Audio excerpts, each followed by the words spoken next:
بسم اللہ الرحمن الرحیم۔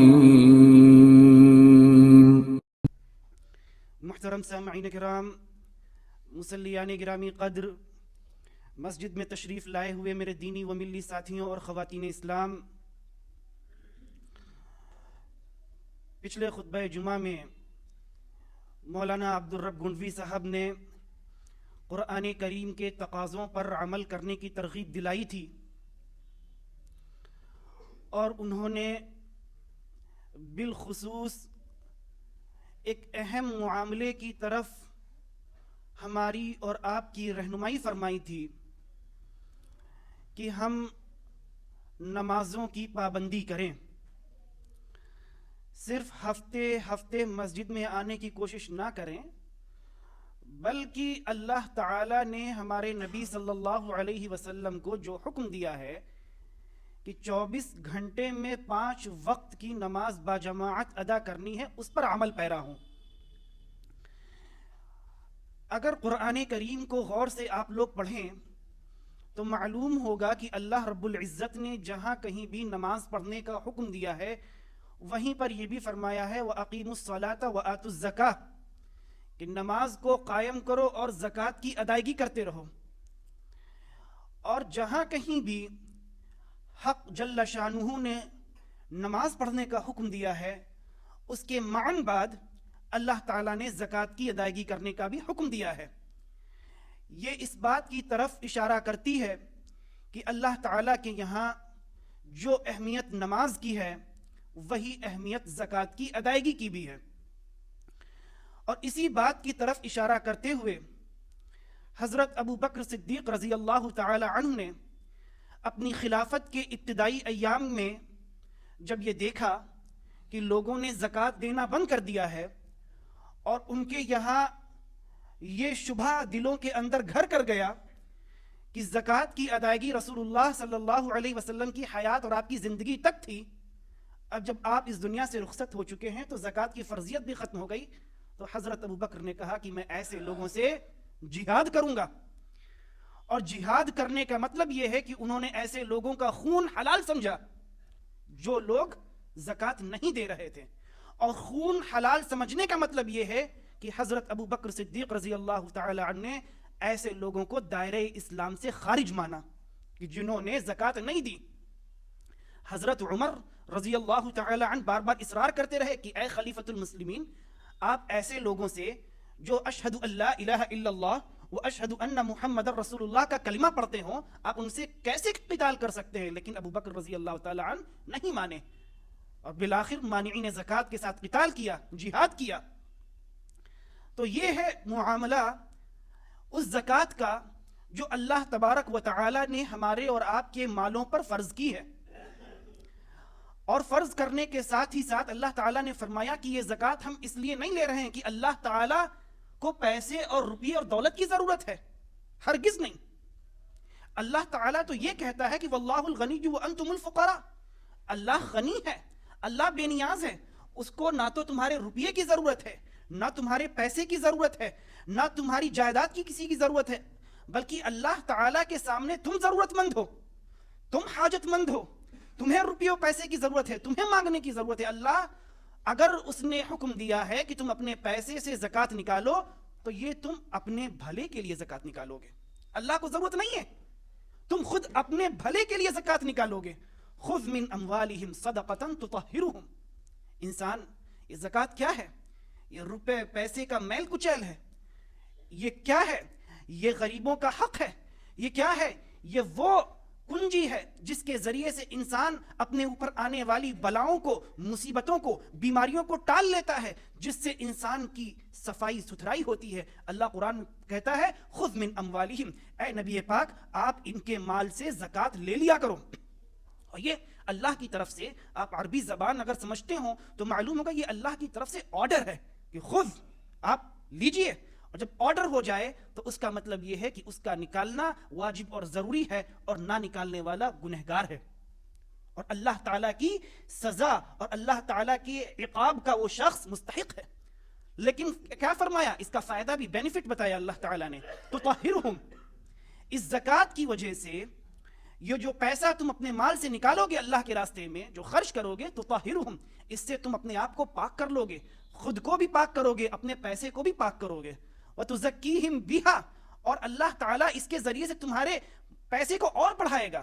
عربی زبان میں آپ غور کریں، جو ڈکشنری کے اندر زکوٰۃ کا مطلب ہے وہ ہے نماؤن، اور نما عربی زبان میں کہتے ہیں نمو کو، یعنی گروتھ کو۔ عربی زبان میں زکوٰۃ کہتے ہیں گروتھ کو، تو یعنی زکوٰۃ کو نکال کر آپ اپنے پیسے کے اندر گروتھ پیدا کر رہے ہیں، اس پیسے کو بڑھا رہے ہیں۔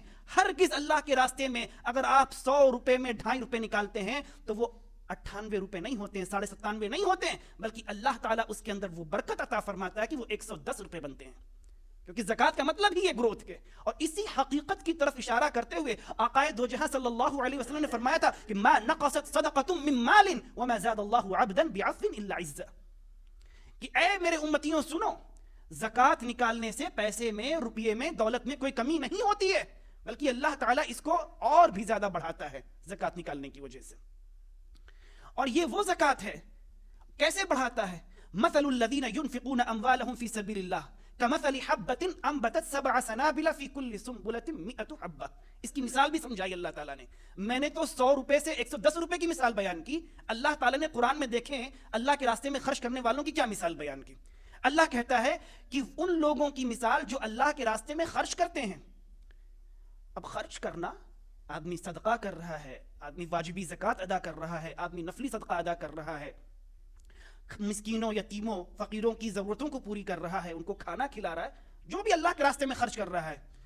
کمثل حبۃ انبتت 7 سنابل، کہا کہ اس کی مثال اس دانے کی طرح سے ہے جس کو زمین کے اندر ڈال دیا جائے، اور اس کو آپ مثال سے سمجھیں کہ آپ نے 1 روپیہ اللہ کے راستے میں ڈال دیا۔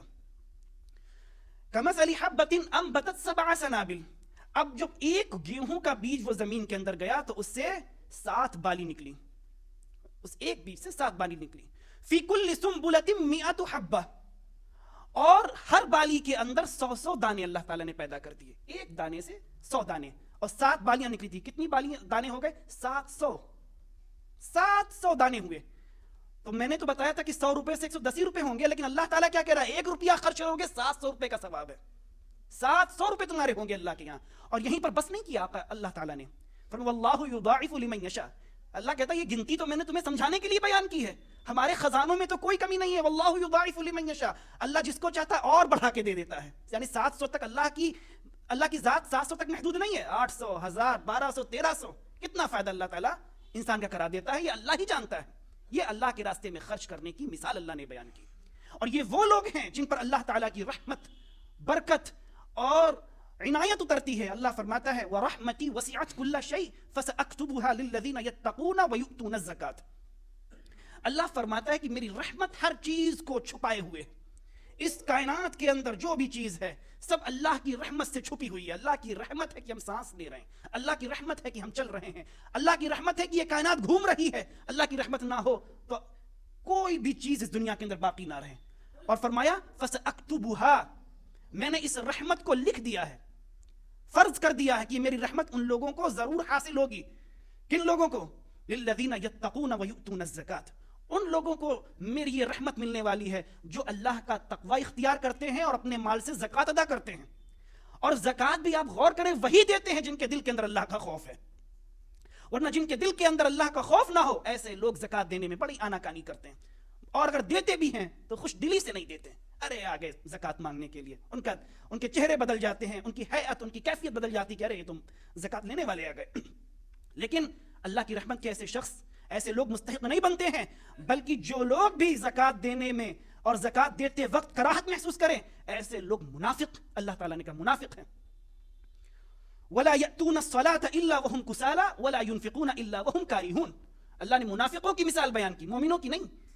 کہا کہ لا يأتون الصلاة الا وهم كسالى، کہ یہ لوگ نماز پڑھنے آتے تو ہیں مگر بڑی سستی اور کاہلی کے ساتھ، یعنی بے من سے، دلوں کے اندر ایمان نہیں ہے، دلوں کے اندر نور نہیں ہے، آئے بس نماز اس لیے پڑھی کہ ہمیں مومنوں کی صفوں کے اندر شمار کر لیا جائے، ہمارا نام بھی مسلمانوں کے رجسٹر میں لکھا رہے، اس لیے نماز پڑھنے آتے ہیں، یہ منافق سستی کے ساتھ۔ ولا ينفقون الا وهم كارهون، اور اگر اللہ کے راستے میں خرچ بھی کرتے ہیں تو بڑی ہی تنگ دلی سے، من نہیں کرتا ان کا اللہ کے راستے میں خرچ کرنے سے، منہ بنا لیتے ہیں تب جا کے پیسہ خرچ کرتے ہیں. تو یہ منافقوں کی مثال بیان کی جو پیسہ خرچ کریں لیکن خوش دلی سے خرچ نہ کریں. ایسا لگ رہا ہے کہ ان کا پیسہ کوئی مانگنے والا یا زکات لینے والا اپنے ذاتی فائدے کے لیے ان سے پیسہ لینے آیا ہے، بلکہ وہ پیسہ جو ان سے مانگ رہا ہے وہ اللہ کے راستے میں خرچ کرنے کے لیے مانگا جا رہا ہے. تو لہٰذا یہ وہ ہیں جن کے ذریعے سے انسان اپنے اوپر آنے والی مصیبتوں اور بلاؤں کو روک لیتا ہے. مثال کے طور پر اللہ کے رسول صلی اللہ علیہ وسلم نے فرمایا تھا کہ ان الصدقۃ تدفع البلاء، یہ جو تم اللہ کے راستے میں خرچ کرتے ہو، روپیہ پیسہ غریبوں مسکینوں اور حاجت مندوں کو اللہ کے راستے میں دیتے ہو، اس کی برکت اور اس کا اثر یہ ہوتا ہے کہ اللہ جل جلالہ اس کے ذریعے سے تم پہ آنے والی مصیبتوں کو ٹال دیتا ہے. ایک آدمی 2 لاکھ روپے لے کے بیٹھا ہوا ہے، اس پہ زکوٰۃ فرض ہے، سال گزر گیا لیکن زکوٰۃ نہیں دی، زکوٰۃ اس نے نہیں دی، اور اگلے ہی سال اس کے اوپر اللہ تعالیٰ نے ایسی مصیبت آفت ڈال دی کہ 2.5 لاکھ روپے کا اس نے علاج کروا ڈالا جا کے ہاسپٹل میں. 2.5 لاکھ کا اس نے علاج کروا لیا جا کے، اور اس کا جو جمع پونجی تھی وہ ساری کی ساری اس کے پاس سے چلی گئی. لیکن وہی ایک شخص جس کے پاس 2 لاکھ روپے تھے اور 1 سال مکمل ہو گیا، اس نے یہ سوچا کہ اللہ تعالیٰ نے میرے اس مال میں، جو میں بار بار کہہ چکا ہوں کہ وہ مال اس کا کسبی تو ہے لیکن وہ بھی اللہ تعالیٰ کا ہے، جو اس نے کمایا تو ہے لیکن دینے والی ذات اللہ تعالیٰ کی ہے. وہ یہ سوچتا ہے کہ اس مال میں غریبوں کا حق ہے، مسکینوں کا حق ہے، وہ اس میں سے 2.5% اللہ کے راستے میں خرچ بھی کرتا ہے تو اللہ تعالیٰ اس کے اوپر آنے والی مصیبت بیماری کو اس صدقے کی وجہ سے ٹال دیتا ہے. لہٰذا اگلے سال وہ صحت مند ہے، اسے نہ تو ہاسپٹل جانے کی ضرورت ہے نہ اس کو بیماری سے کوئی سامنا ہوا اس کا، لہٰذا وہ بچ گیا، اس کا پیسہ بچ گیا. یہ کب ہوا؟ جب اس کے دل کے اندر یہ گمان ہوا اور یہ عقیدہ پیدا ہوا کہ اس کے اندر اللہ نے غریبوں کا حق ادا کیا ہے، لہٰذا اللہ تعالیٰ نے اس کے پیسے میں برکت دی، ورنہ پیسہ چو ہو گیا، دوسرے راستوں میں نکل گیا.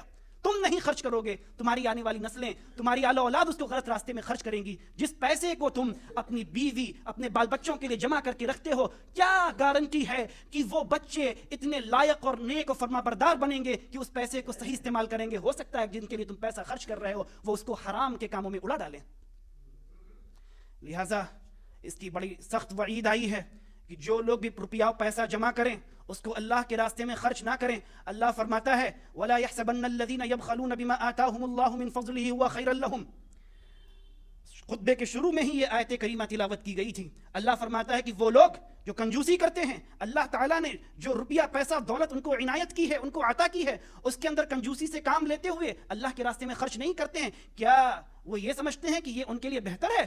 بل هو شر لهم، یہ ان کے لیے بہت بری بات ہے، ان کے لیے بدترین طریقہ ہے کہ وہ اللہ کے راستے میں اس کو خرچ نہ کرے اور کنجوسی سے کام لیں. سَيُطَوَّقُونَ مَا بَخِلُوا بِهِ يَوْمَ الْقِيَامَةِ، کہا کہ جس روپیے اور پیسے کو کنجوسی کرتے ہوئے وہ لوگ اکٹھا کر رہے ہیں، قیامت کے دن اسی کا توق بنا کے ان کے گلے میں ڈال دیا جائے گا، قیامت کے دن ان کے دل میں.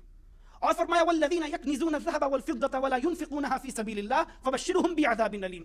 جو لوگ بھی سونا چاندی اللہ کے راستے میں خرچ نہ کرتے ہوئے، کنجوسی دکھاتے ہوئے، اس کی زکوٰۃ نہ دیتے ہوئے اکٹھا کر لیں اور اس میں زکوٰۃ نہ دیں تو ایسے لوگوں کو دردناک عذاب کی بشارت دے دو. خوشخبری تو اچھی چیز کی دی جاتی ہے، اللہ تعالیٰ نے غصے میں کہا کہ ایسے لوگوں کو دردناک عذاب کی بشارت دے دو، خوشخبری سنا دو کہ اللہ تعالیٰ نے ان کی اس حرکت کی وجہ سے دردناک عذاب تیار کر رکھا ہے. یوم یحمى علیہا فی نار جہنم فتکوی بہا جباہہم وجنوبہم وظہورہم. اللہ تعالیٰ اسی سونے چاندی سکوں کو جن کو انسان جمع کر کر کے رکھے، اس کی زکوٰۃ نہ ادا کرے، جہنم کی آگ کے اندر دہکائے گا اور انہیں دہکتے ہوئے انگاروں کو اس کے پیشانی پہ رکھے گا، اس کی گدی پہ رکھے گا، اس کے چہرے پہ رکھے گا اور کو داغے گا اور کہے گا ھذا ما کنزتم لانفسکم. ان کو سونے، وہ جو سونا چاندی ہوگا بچھو اور سانپ کی شکل میں ان کے گلوں کے اندر ڈال دیا جائے گا، آگ کے انگاروں کی شکل میں ان کے جسم کے اوپر ڈالا جائے گا اور اللہ کہے گا ھذا ما کنزتم لانفسکم. یہی تھی وہ دولت جن کو تم اکٹھا کر رہے تھے، اللہ کے راستے میں خرچ نہیں کر رہے تھے. فذوقوا ما کنتم تکنزون، چکھو مزہ اس پیسے کا جن کو تم اکٹھا کر رہے تھے. یہی پیسہ تھا جس کے کمانے کے لیے تم دن رات مرے جا رہے تھے اور جس میں خرچ کرنے پر تمہاری آنتیں سلگ جا رہی تھی. تم آج اس آگ کا مزہ چکھ لو، اس آگ کا مزہ چکھ لو. اور حدیث کے اندر آتا ہے، اللہ کے رسول صلی اللہ علیہ وسلم نے فرمایا جو کوئی بندہ صبح کرتا ہے، ہر صبح اس کے اوپر 2 فرشتے اتارے جاتے ہیں. روزانہ ڈیلی کا روٹین ہے اللہ کی طرف سے کہ ہر صبح اس کے اوپر 2 فرشتے اتارے جاتے ہیں اور دعا کرتے ہیں اللہم اعطی منفقا خلفا واعطی ممسکا تلفا. ایک فرشتہ کہتا ہے کہ اے اللہ، جو تیرا بندہ اللہ کے راستے میں خرچ کرے اس کو بہترین اس کا بدل عطا فرما، اور جو بندہ اللہ کے راستے میں خرچ نہ کرے اللہ اس کے مال کو برباد کر دے. روزانہ یہ دعا کرتے فرشتے، اور وہ فرشتے جن کی دعائیں اللہ قبول ہمیشہ کرتا ہے. تو یہ سوچیں اپنے اوپر کس طرح کے وبال جان کو ہم اپنے گلوں کے اندر ڈال رہے ہیں، اور خوش دلی سے زکوٰۃ نہ دے. پہلی بات تو زکوٰۃ دینے کی تمنا ہی دل کے اندر نہ ہو، اور اگر زکوٰۃ دیں تو بھی منہ بنا کے زکوٰۃ دیں، یہ سوچتے ہوئے کہ میرا پیسہ ضائع و برباد جا رہا ہے. نعوذ باللہ، ہرگز آپ کا پیسہ ضائع و برباد نہیں جا رہا ہے، وہ اللہ کے راستے میں خرچ ہو رہا ہے، جس کا بہتر بدلہ اللہ تعالیٰ آپ کو دینے والا ہے. اس کا آپ کو اندازہ نہیں ہوگا کہ اللہ تعالیٰ کن راستوں سے اس کا بدلہ آپ کو عطا فرما دے گا. اور زکوٰۃ ایسا نہیں ہے کہ ہر انسان پر فرض ہے.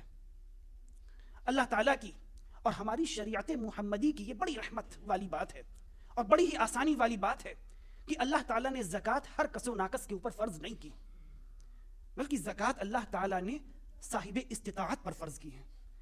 اور صاحب استطاعت کا مطلب یہ ہوتا ہے کہ اللہ تعالیٰ نے اس زکوٰۃ کو 2 کنڈیشنز کے ساتھ فرض کیا ہے. پہلی چیز تو یہ ہے اور پہلی شرط یہ ہے کہ انسان کے پاس اتنا مال ہو جو نصاب تک پہنچتا ہو. نصاب تک پہنچنے کا مطلب یہ ہے کہ شریعت نے روپے و پیسے کی ایک حد مقرر کی ہے کہ اتنا پیسہ ہو، اتنا سونا چاندی ہو، اتنی جائیداد ہو، تب زکوٰۃ فرض ہوتی ہے، ورنہ زکوٰۃ فرض نہیں ہوتی ہے. اور دوسری شرط ہماری شریعت کے اندر یہ رکھی گئی ہے کہ اس پیسے، روپے، سونے چاندی کے اوپر زکوٰۃ تبھی فرض ہوگی جب اس کے اوپر حولان حول ہو جائے. اور جو یہ عربی کا لفظ میں نے اپنی زبان سے نکالا ہے حولان حول، اس کا مطلب یہ ہے کہ اس کے اوپر 1 سال گزر جائے تب زکوٰۃ فرض ہوتی ہے. لہذا ان 2 شرطوں کے ساتھ اللہ تعالیٰ نے زکوٰۃ کو فرض کیا ہے. اور کس مال کے اندر اللہ تعالیٰ نے زکوٰۃ فرض کی ہے؟ انسان کو زمین کی کھدائی کرتے وقت کوئی خزانہ مل جائے، کوئی مٹکا مل جائے، اس کے اندر سونے چاندی کے اس کے سامان مل جائیں، اس کے اوپر اللہ تعالیٰ نے زکوٰۃ فرض کی ہے. نمبر 2، انسان کے پاس جو بھی سونا چاندی ہے اگر وہ نصاب کو پہنچ رہا ہے اس کے اوپر زکوٰۃ فرض ہوتی ہے. نمبر 3، جو بھی انسان کے پاس سامان تجارت ہے، تجارت کے لیے اس نے اپنی دکان کے اندر جو پیسہ لگایا ہے، اگر وہ چاندی کے نصاب یعنی 595 گرام چاندی کی جو قیمت ہے، اتنے پیسے کے بقدر اس کے پاس مال لگا ہوا ہے اور وہ پیسہ اس کا نقد کا پیسہ ہے اور اس پیسے پر 1 سال گزر جائے تو اس کے اوپر زکوٰۃ ہے. اب 595 کے علاوہ کسی کے پاس 2 لاکھ روپے کا مال نقد لگا ہوا ہے دکان میں، کسی کے پاس 5 لاکھ روپے کا مال نقد لگا ہوا ہے دکان میں، کسی کے پاس 10 لاکھ روپے کا مال نقد دکان کے اندر لگا ہوا ہے، تو اس کے اوپر اس 10 لاکھ روپے کے اوپر اگر پورے سال وہ 10 لاکھ روپے مینٹین رکھتا ہے اپنی دکان میں تو 2.5% زکوٰۃ بنے گی. 85 گرام سونا اگر انسان کے پاس ہے تو اس کے اوپر 2.5% زکوٰۃ فرض ہوگی. 595 گرام چاندی اگر کسی کے پاس ہے تب اس کے پاس 1 سال پورے ہونے پر 2.5% زکوٰۃ فرض ہوگی. اگر کسی کے پاس کھیتی ہے تو اس کے اندر اللہ تعالیٰ نے جب کھیتی کاٹی جائے تو اس کے اوپر اللہ تعالیٰ نے زکوٰۃ فرض کی ہے. تو یہ پیسہ جو آپ زکوٰۃ کا آپ کے اوپر بنتا ہے اس کی بہترین شکل ہے کہ 1 سال کب پورا ہو، انسان رمضان ٹو رمضان اس کا اندازہ لگا کے رکھے کہ 1 رمضان کو میرے پاس کتنا سونا تھا، کتنی چاندی تھی، کتنا میرے پاس سامان تجارت تھا. یا اگر اسی طریقے سے ایک اور اہم چیز کہ انسان ہمارے سماج کے اندر اگر اس کے پاس پیسہ ہو گیا تو وہ یہ سوچتا ہے کہ ارے یہ پیسہ روپیہ رکھا ہوا ہے، رکھے تو پیسہ بڑھے گا نہیں، لہٰذا کوئی زمین بک رہی ہو لہٰذا لاؤ پیسہ پھنسا کے ڈال دے، 1-2 سال میں پیسہ بڑھ جائے گا تو بیچ لیں گے. بہت سب ہمارے سماج کے اندر ایسا کرتے ہیں، اکثریت لوگوں کی ہے. اگر اللہ تعالیٰ نے ان کو سرپلس پیسہ دیا ہے، ان کے پاس ضرورت سے زیادہ پیسہ ہے، تو وہ کوشش یہ کرتے ہیں کہ کہیں ایسی جگہ پر انویسٹ کر دیا جائے کہ پیسہ 1-2 سال میں کچھ بڑھ کے مل جائے. اس کے لیے آسان سی شکل یہ نظر آتی ہے کہ بزنس میں تو نفع نقصان دونوں ہے، لاؤ کوئی پلاٹ ہی خرید کے ڈال دیں. لہٰذا پلاٹ خرید کے ڈال دیا اور یہ سوچتے کہ اب اس کی زکوٰۃ نہیں، بھول گئے اس کو. وہ 10 لاکھ روپے کا پلاٹ 10 سال سے پڑا ہوا ہے، اس کی زکوٰۃ کی کوئی اس کو سدھ بدھ ہی نہیں. حالانکہ یہ بہت بڑی غلطی ہے، بہت بڑی غلطی ہے. اگر کسی انسان کے پاس کوئی کمرشیل پلاٹ پڑا ہوا ہے کہ اس کے پاس پیسہ تھا، اس نے سوچا کہ لاؤ اس کو خرید کے ڈال دیں، اگر ضرور پیسہ اچھا مل گیا فیوچر میں تو اس کو بیچ لیں گے.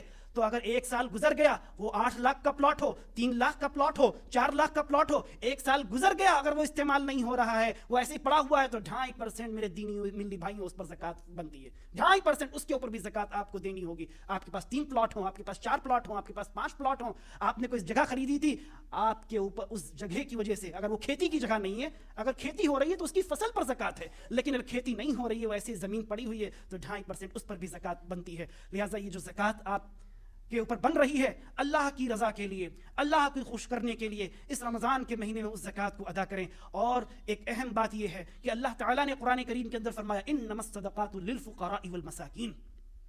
سب سے پہلے اگر کسی زکوٰۃ کے مستحق انسان کا ذکر اللہ جل شانہ نے کیا ہے تو وہ یتیم اور مسکین اور فقراء و مساکین ہیں. سب سے پہلا حق اگر ہماری زکوٰۃ کا کسی کے اوپر بنتا ہے تو وہ فقراء اور مساکین ہیں جو ہمارے سماج کے اندر رہتے ہیں.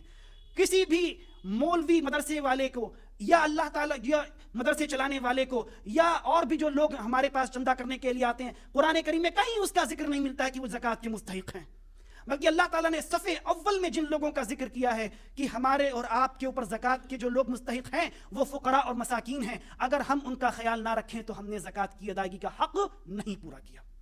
اگر آپ کی زکوٰۃ کا بیشتر حصہ مدرسے کے کا چندہ کرنے والے لوگ لے کر چلے جائیں اور آپ کے سماج کے اندر غریب لوگ موجود رہیں، ان کو زکوٰۃ نہ مل پائیں، تو زکوٰۃ کا مقصد فوت ہو گیا، ختم ہو گیا، زکوٰۃ ادا نہیں ہوئی. لہٰذا سب سے پہلا حق ہمارے سماج کے اندر بسنے والے اور غریب اور مسکین لوگوں کا زکوٰۃ کے اوپر ہے کہ جن کو اللہ تعالیٰ نے زکوٰۃ نہیں دی، زکوٰۃ کا دینے والا بنایا ہے. لہٰذا سب سے پہلے ان لوگوں کو زکوٰۃ دیں اور اللہ تعالیٰ کا شکر ادا کرتے رہیں کہ اللہ تعالیٰ نے آپ کو زکوٰۃ دینے والا بنایا ہے، زکوٰۃ لینے والا نہیں بنایا.